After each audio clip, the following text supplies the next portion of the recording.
9. ชวชาดกว่าด้วยการนั่งเรียนมนต์ไม่เหมาะสมเหมือนเรียนกับศพ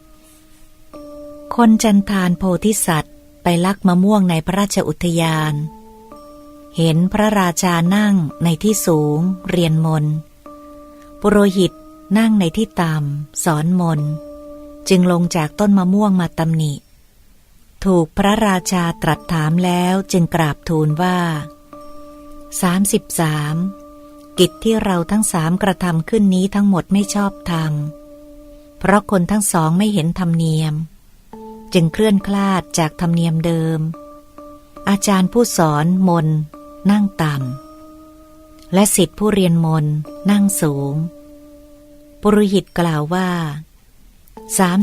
34เราบริโภคข้าวสาลีสุกสะอาดปรุงด้วยเนื้อ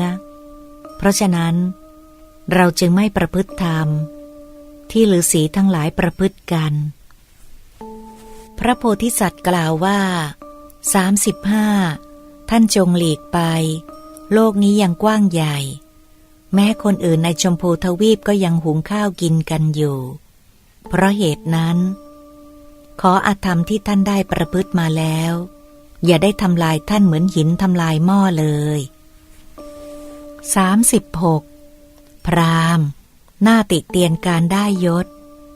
และการได้ทรัพย์สำหรับเลี้ยงชีวิต